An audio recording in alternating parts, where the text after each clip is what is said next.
What's going on, guys? So today we're going to be talking about Marvel and DC villains and why it is that it seems like, at least to me, that DC villains are much more threatening and just better villains, in recent films, okay, than Marvel villains, all right?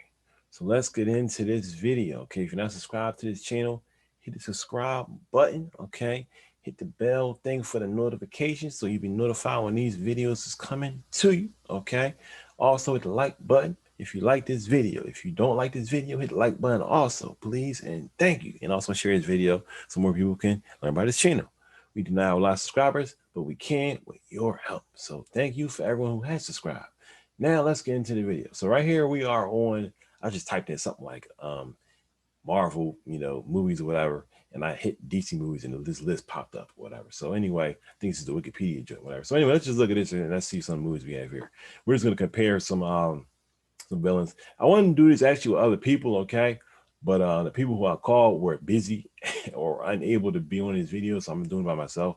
But you can leave the comments below what you want to talk about. I'll respond to your comments, or I can continue to view like this, talking about, comparing DC and Marvel, okay? Just let me know how you feel about this in the comments below as soon as possible. So let's look at some of the Marvel films here. We got, of course, Iron Man 2008. The villain in there was the guy who I believe had a costume like Iron Man. Whatever that villain was, he was in that, that menacing. We got Incredible Hulk. I believe that's the one with what's the guy name? Damn, his name escapes me in the moment. But Edward Norton. There we go, Edward Norton. Yeah, I actually like that movie. I thought it was okay. The villain in there, my opinion, was I thought he was trash. The Abomination. I thought it was an abomination. He was a villain. Okay, but I like Edward Norton as Hulk. Iron Man 2. I think his villain was Whiplash. I don't know how I know all these dang villains. I don't know how I know this stuff, but Whiplash, who I thought was kind of mediocre. That movie, in my opinion, was not that good of a movie. It was like a barely average film, in my opinion. I really didn't like it at all. Though, if I watched it again, I probably will see some good things in it. I just haven't seen it in a while. But I thought Whiplash was not that great. I thought the script film just wasn't that good. And then we have Thor 1. I think in this one, he was basically fighting like a robot. Okay, well, of course, Loki also was like in the background, but we were basically like a huge robot that was sent. These are like weak villains. Okay, Captain America: First Avenger. Remember the villain was on the Red Skull. Um, Red Skull was he was so. I think a lot of people really were hating on Red Skull. I actually thought that Red Skull was okay. Okay, I think it was okay, and I thought this movie was good. Actually, when this movie first came out, I really liked it. And I thought a lot of people, a lot of people didn't even go see it. And I was like, at least people that I knew. And I was like, it was actually pretty good. I was surprised. Then we have the Avengers. Okay, the first Avengers movie. Then the villain was once again some aliens. So just some like it wasn't a robot or something. It was just some aliens. You know, and of course it was Loki. Okay, so he was like, I guess, leading the aliens. Um, Loki was okay, but he was not really, in my opinion, he was not really a you know, I didn't feel it. He was like on a Thanos level. Okay, basically he was kind of like a jokey villain. Okay, and that's one of my issues with Marvel has been that they've been too jokey. Okay, and I know they do that because they want to get, they feel like if we had if we had a lot of jokes, in my opinion, we can get, the young folks, the older folks, the guys, the gals, everyone to watch because jokes bring everyone together. And I don't feel that's a good idea for a superhero movie because what it does is it takes the reality out of the film. It takes you out of the film a lot of the times. You may laugh, but you're not really taking things seriously. And when you have movies where heroes are supposed to be defending the Earth, and something like the Avengers, where usually it's a word any catastrophe is about to occur that they're trying to avert, having tons of jokes all the time doesn't help that. Okay, and Marvel does that a lot, a whole lot. Um, Captain America. Okay, we got Thor: The Dark World. I was trying to remember who the villain was in there. Maybe look, I can't even remember. I ain't seen the movie in a while. Um, but it wasn't anybody, in my opinion, that was that great that I had no clue who it was. Um, Captain because it would have, it would have been something I would have remembered. Captain America: The Winter Soldier. The villain was people could say, if I'm not mistaken, I don't know how I know these names, but I think the guy's name was Alexander Pierce. I'm not mistaken. The guy who was Robert Redford, he was a villain. Okay, and it's crazy because I actually forgot about that he actually was a pretty good villain. Okay. And I never thought about that until now. You always think about a villain as, oh, Thanos, a real big guy. He has to have all these muscles. He has to be like a universe-ending plan. But the guy, if I'm not mistaken, his name was Alexander Pierce, who was played by Robert Redford. He did a really, really, really good job playing a villain because, I mean, it's a scene, for example, in a movie, right, where you see him in a house and he's talking to the Winter Soldier, and Winter Soldier's kind of like enshrouded in the shadows, okay. And if I'm not mistaken, like his housekeeper comes in, but she's going home, right? He says bye, and then she comes back in because she forgets something. So I think Robert Redford says, "Oh, you basically, I wish you hadn't come back because now you saw me talking to Winter Soldier, who's like a wanted criminal, whatever, or basically somebody." Actually, that's how I'm not. I can't remember if they knew who he was at that point, but he was basically someone he didn't want to be seen with. So he basically just killed her on the spot. Okay, I think he just pulled a gun and shot her on the spot. Not the Winter Soldier. Robert Redford did that. Okay, and then you see that it's hard to tell how he's playing the game. Is it Nick Fury, or is it Robert Redford? Which one is bad? And Nick Fury has been very, very, you know, he has not really been forthright with all the information regarding Shield, so he really didn't know was he the villain or not. Okay, so though I could tell, but I could see some people not, maybe not being able to see that Robert Redford was a villain. In the beginning, I already didn't know it necessarily in the very beginning. I thought maybe what they were going to try to pull was they were going to make it be like he had villain tendencies, but really he had a good heart. But in actuality, he just was a straight up villain. But I thought he did a really good job. He had no powers at all. But his powers were the money that he had, the organization. Those were his powers. Okay, people he sent to kill Captain America. That was his base. Those were basically his powers. You know, which is kind of funny because in my opinion, all the movies that were before Captain America Winter Soldier, they had all kind of villains, space villains, all kind of stuff, robots, all kind of stuff. Those villains were in no comparison to Robert Redford, okay? Or everything that was, or the government itself, essentially, of Shield and whatnot, and all of the government entities, I guess, that were against Captain America. That was much more threatening and menacing, and entertaining, in my opinion, than all the ones that came before it. Okay, let's move on here. We got a lot of movies here. We gonna go through a few of them. We got Guardians of the Galaxy. Okay, the villain there, Ronan the Accuser. Ronan the Accuser was it was like kind of villain in my opinion. He was almost like, in my opinion, he seemed like he was just there to be a Thanos, stepping stone.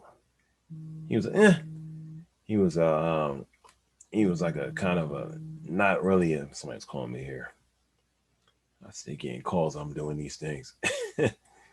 He was like a average, in my opinion, the average villain. What else we have? Let's move on here. We get next to Age of Ultron. It's crazy because I didn't like Age of Ultron. Excuse me. I didn't like Age of Ultron like that. I thought it did have some good action scenes. That's true, but it was always, I didn't think it was a good movie at all. I didn't think it was a good movie. It had some redeeming qualities in it though, but Ultron, I did like him. I will say I did like him, So I felt like they didn't make him like the comic books, and there's a lot we can say about that, But I still like the guy who always acted as Ultron. I thought that he was that Ultron definitely was. If they had done more, wrote the script a little differently, he could have been much more of a threat. Okay, I want to call him a throwaway villain. Okay, I thought they actually were going to bring Ultron back. Maybe they will in the future, but I don't know. That's what I was actually looking forward to. But who knows? But they have not done that yet. All right. Ant-Man, the villain was, I'm trying to remember who the villain was. I think the guy's name was Yellow Jacket or something like that. It was some kind of other guy for the costume. Yeah, it was like not really something that. But I mean, Ant-Man to me was just like basically like a movie full of jokes. It was funny, and I watched it because of that. But it wasn't something I thought would take that seriously. The villain there was like not really that important. It must be like Captain America: Civil War. The villain is Baron Zemo. Okay, a villain who I thought, they tried to hype him up and made he had some kind of huge plan. But and I'm gonna say this right now. I know a lot of people may not agree with this, but I didn't like Captain America: Civil War like that. Okay, because I felt that Zemo's plan was extremely far fetched. For him to make Iron Man and Captain America fight, basically, it required a tremendous amount of favorable circumstances to fall just the way that he wanted them to fall. Okay, and coincidences. I mean, it was a ton of them. There was so many. It was hard. It was for me. It was impossible to believe. Okay, even the placement of the camera when it comes to all the things with the Winter Soldier killing Iron Man's parents. It was just a ton of different things that just had me shaking my head like, really, really, really. You know what I mean? It felt very cartoonish, and I really, because of those issues with it seeming cartoonish, I could not take the film seriously.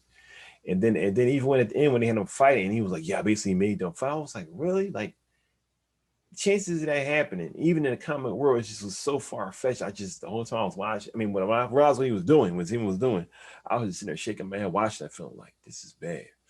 Okay, but I know a lot of people like that film and had a lot of action. And Spider-Man introduced during the heroes, but I thought it wasn't that great for film.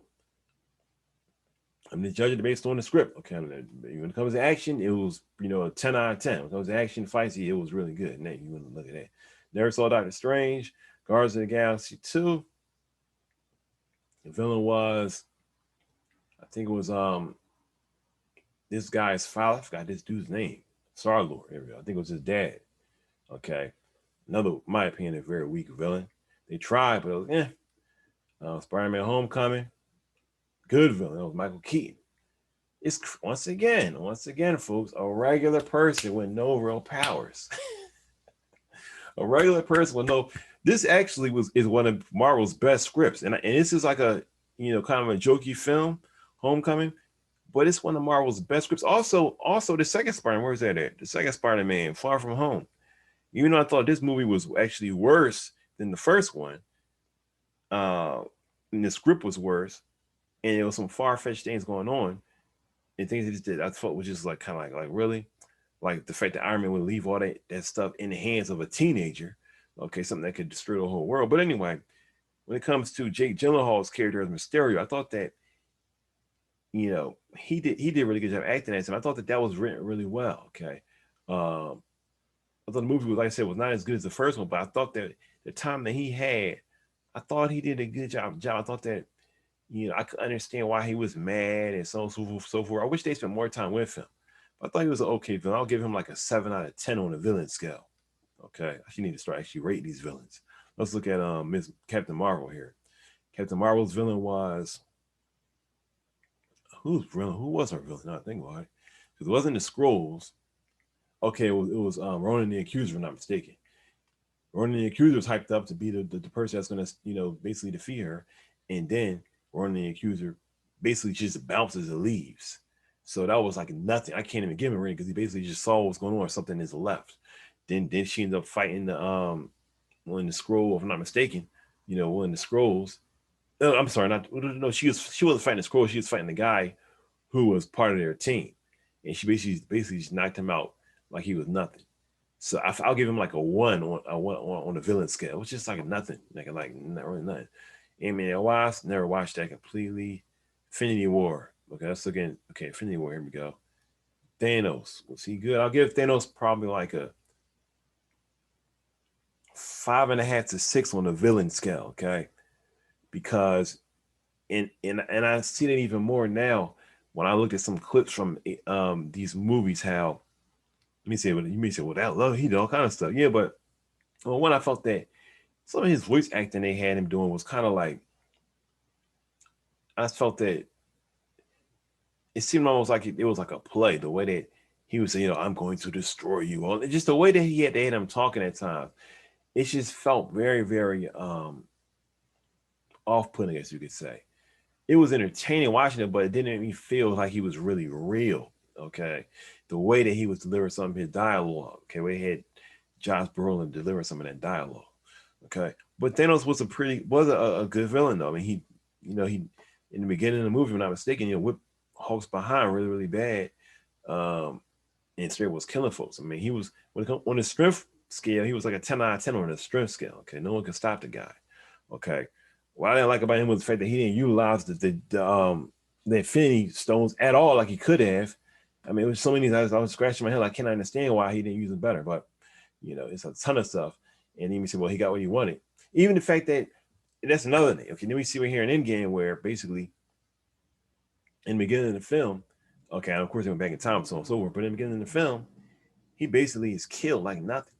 I thought that was just like, I was like, really? And I know that was a device they put into the plot for what they were trying to do, but I thought it shouldn't have been written that way, in my opinion. It made Thanos look very, very weak. I mean, you came from a guy who was sitting there basically resting, saying, yeah, at the end of the movie of Infinity War, like, yo, I won, you know, this is a shocker. Yeah, the villain actually wins at the end of a Marvel film for once. Y'all can't believe it, okay? And people were like, okay, well, and even I personally thought Infinity War was great on action. I would give it like a 15 out of a 10. I think went above and beyond when it came to action in that movie. But the script, in my opinion, was lacking because it was so much action. It was like every scene they're over here during this plane, during that plane, they're here. It was just like so much. I was just like, it's just like it felt like a real kiddie movie. But visually, it's entertaining to watch. Okay, and it's stuff going on that it's so much action you rarely would see something like that any other film. Okay, so I still thought the film was all right in that sense. But for all the building that they did in that for Thanos, the next movie, he's just like killed easily, and I was just like, man, this I cannot believe. Like even when Marvel get a villain that's actually doing something, they have to immediately kill him off and go back to having weak villains. Okay, so and even with how Thanos found out about the other Thanos, how he found out about what's going on, it was almost like an accident. I just didn't really feel like. I felt like they built him up and then he got weak again. We got Thor Ragnarok. The villain there was what was this chick? What was her name? I forget what her name was. Hella or something like that. Yeah, she actually was okay.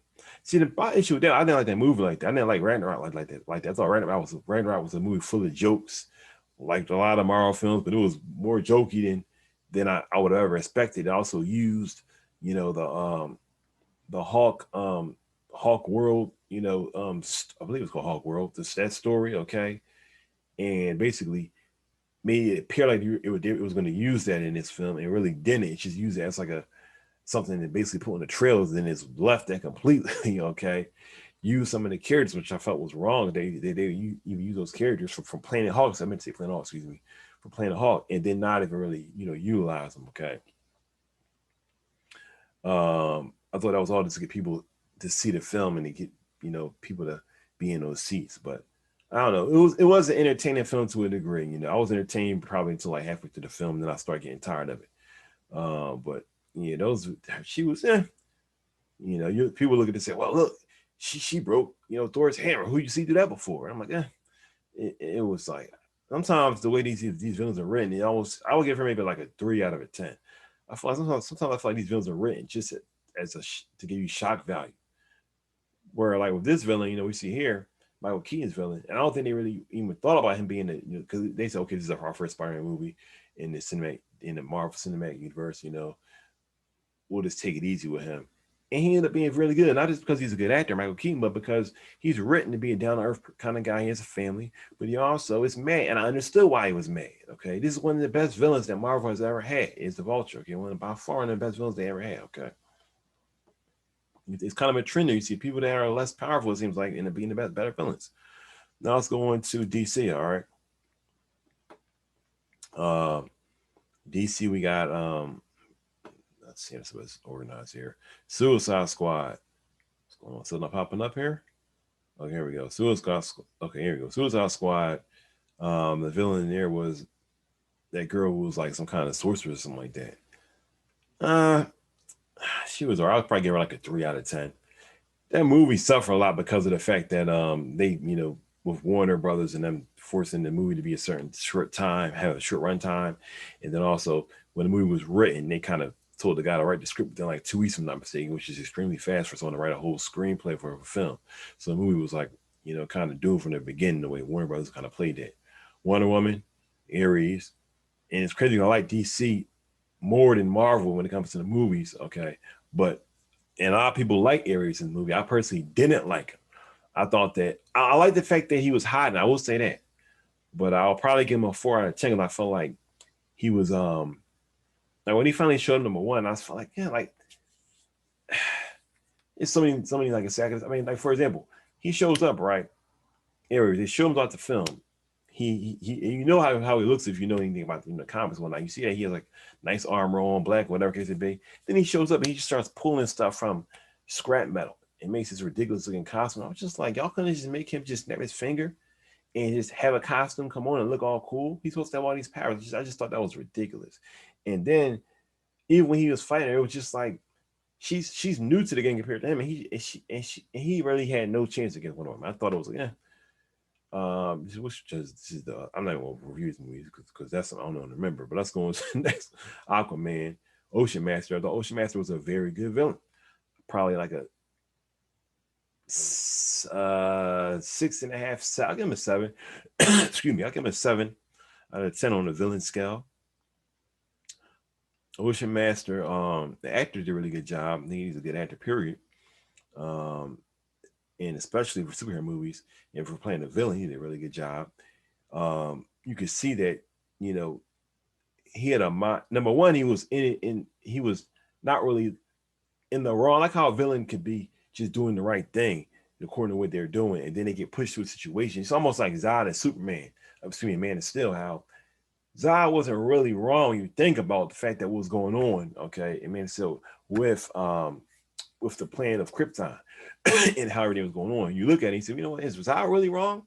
You know, Zod was kind of upset. I understood why he was upset. Okay, I understood the pathos of Zod. Okay, so looking at that, you know, that's kind of how I look at Ocean Master. If you know everything going on with the, you know, the crown and everything going on with, you know, the kingdom. But you know, here comes, you know, Aquaman, and we see what happens, and he has a right to fight for the crown and for the throne and everything like that, and he does. All right, I thought that Ocean Master did a really good job. They could have developed him more, but I felt like for what the time that he had and what was written, I thought that he did pretty good. He was pretty good. Shazam, I think Shazam is one of DC's, if not DC's, outside of Zack Snyder's Justice League. I think that Shazam is by far the DCEU's best film. Okay, it's funny because there are a lot of people that have not seen Shazam. Okay, but Shazam is actually by far their best film. It's written so much better than a lot of their other films. Not that funny. Okay, that a villain in there, I forget the guy's name. I think the actor's name is Mark Strong, who played him. He was kind of weak in my opinion. There was more going on to the movie than just him, though. But I felt like, yeah, it was just all right. Shazam also had a lot of jokes also in it. Okay, so the seriousness of it was kind of downplayed to a degree because of that. But yeah, I think that I liked the movie. I thought it was really well written. You know, I'll probably give the movie like 8 out of 10.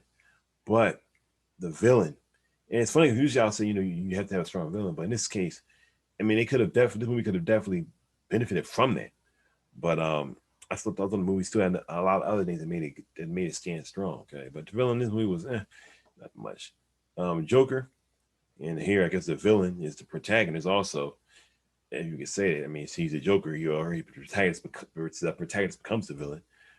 I would say the Joker is like give him like an 8 out of 10. Okay, the villain scale. Only because, and this is the only reason why I want to give anything higher than that, because of the fact that I believe that it's hard for some people to empathize with Joker like me, because when you think about what he has to deal with, essentially, he's a white male, okay, in America, okay, and so you say it's okay, he's a white man in America. America is a country that also has classism and so on and so forth. White men are when it comes to class, are at the top, okay. Mexicans and blacks, we're all supposed to be below when it comes to the classism that they try to instill in this nation that is here in the system of America. Okay, so when you think about that and see these things, and you answer the question, okay, I'm empathizing for this man. Why? And the reason the movie gives is, well, he may not be able to get his meds or this or that. It's like small things. So it's very, very small things that a man of his age should be able to get past. Okay, so watching that film, you know, I still was entertained by it, but at the same time, while I was watching, I was like, you know, I'm supposed to empathize with him for these kind of problems. I just for you know, not being able to get this or this, you know, this place closing down, and you know, the fact that he even can get meds or get this kind of stuff. A lot of people would love to be able to have that and can't get it. It just made me kind of feel like these are rich people problems. Okay, when I was watching that film, but still, it was more to it than that. So I still, and because the movie was so good, and I felt like Joker as a villain. Outside of that, he did a really good job.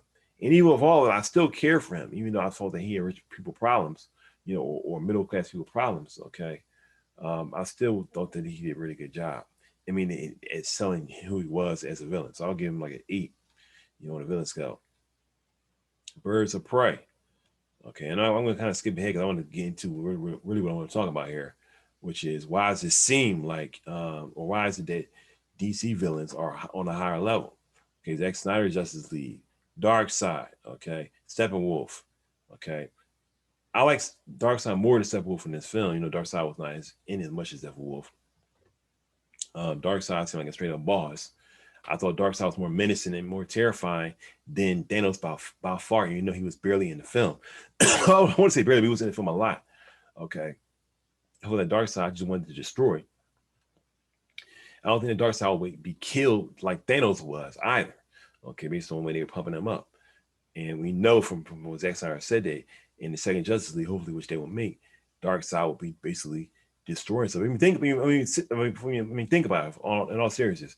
Darkseid actually won because it wasn't for the fact that Flash actually basically went back in time, reverse time. Darkseid really won. Okay, they lost. Steppenwolf and Darkseid won. Okay, I'll give Darkseid and Steppenwolf, I'm put them together. I'll give them like a 8.25. Okay, they're really good villains. All right. Yeah. That's good. I'm not doing anything here. Oh, there's some new stuff. New stuff they're trying to put out here. I don't have all the films here from DCEU. And I'm not. I didn't want to talk about just the DCEU. I want to talk about all kind of stuff that DC had. Jokers. We got the Joker from Christopher Nolan, a very good villain. I'll give him like a 9 out of 10 on the villain scale. Very, very good villain. Okay. Once again, looking at these scores, okay, if you can remember what I just said, you can go back if you don't. DC has higher numbers than Marvel, okay, in recent years. Why? Well, I would say is that my opinion is because of the fact that the films that Marvel has come out with, okay, are the properties that they owned, okay, and it may not be their fault. A lot of strong villains are not inside of the Avengers. Think about it. Years ago, people were, especially in the comic book world, they were in the X-Men. You understand? Things like that when it comes to villains. Okay, Spider-Man. Marvel didn't own these properties. Marvel sold these properties to get themselves out of bankruptcy. Okay, or whatever the case they had done for. They needed the money. Okay, so they had no access to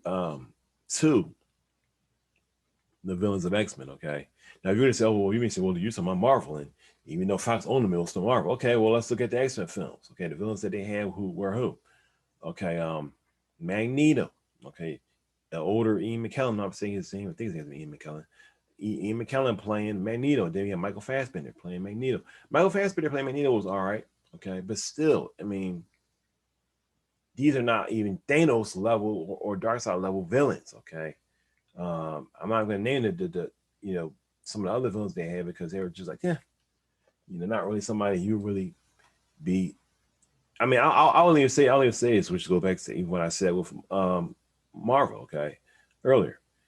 One of their best villains they had in X-Men movies, actually, in my opinion, was the Doctor. I think his name was I can't remember his name at the moment, but the Doctor who basically was operating on Wolverine, okay, who once again didn't have any special powers, okay. He was one of the most menacing villains that Marvel had. All right, you really sit down and think about it, okay.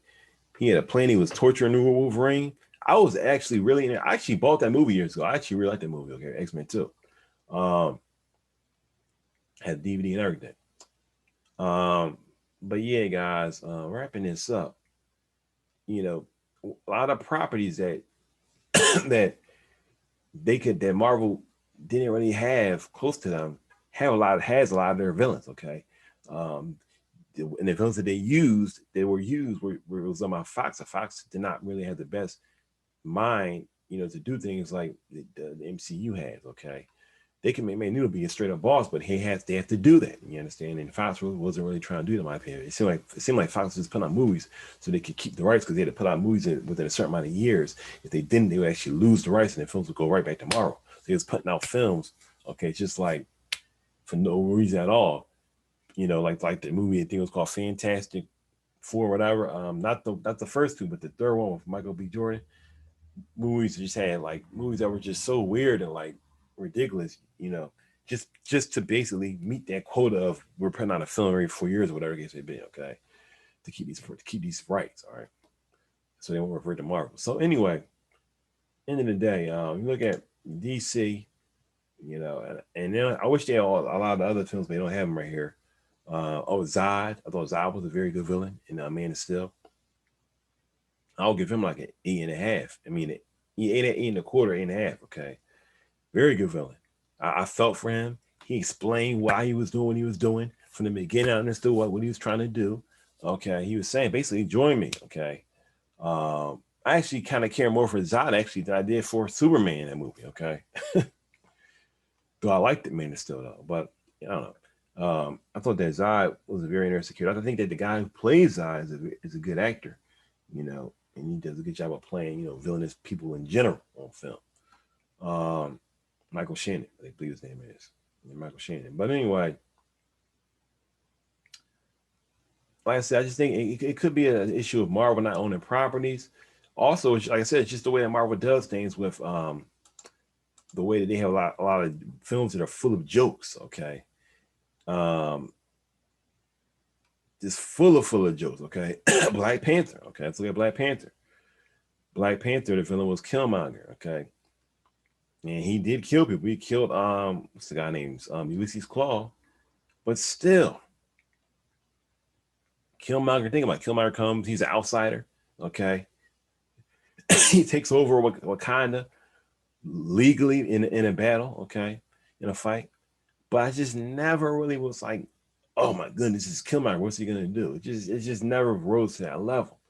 Okay, I mean, almost every movie I look at here, okay, in the MCU, the villains are just like the most, oh, excuse me, so those boring villains I've ever seen, okay, and the ones that they have that are the best are the ones that don't have any powers, okay.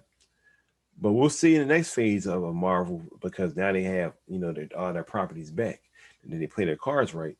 They could definitely be up here with DC. And the crazy thing is that DC is not like DC is doing doing all kind of stuff. You know, a lot of DC films in the last few years have been mediocre, okay, because of Warner Brothers, you know, shooting themselves or shooting their movies in the foot, shooting their directors in the foot. As we see with Zack Snyder, which I talked about on this page. If you haven't watched those videos I put up, you know, look on my page, look on this page here, and you'll see all the things I've talked about, how Warner Brothers has done Zack Snyder dirty, okay. Yeah. Overall, I feel like, you know, DC has had some really good villains, okay.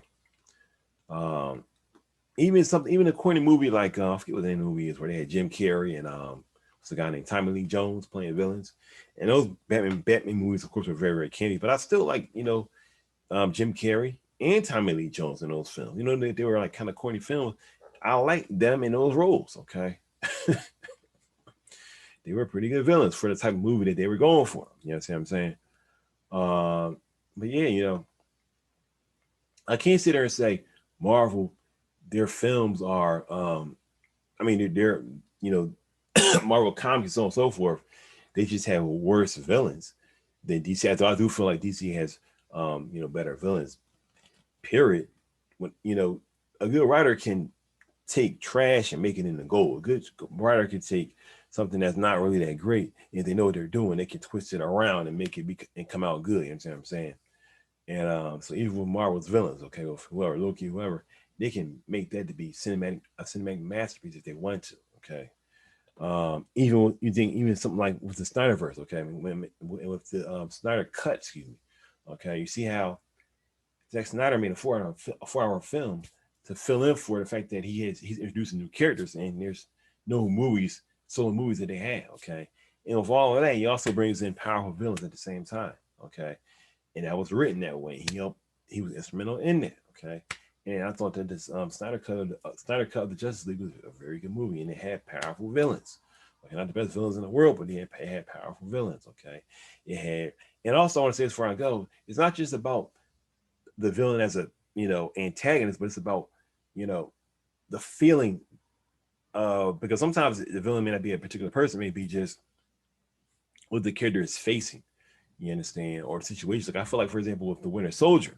Okay, I felt like outside of where is it? Outside of you know the guy Alexander Pierce, there was the fact that Shield itself was like a villain. Okay, Shield itself literally became a villain in that film.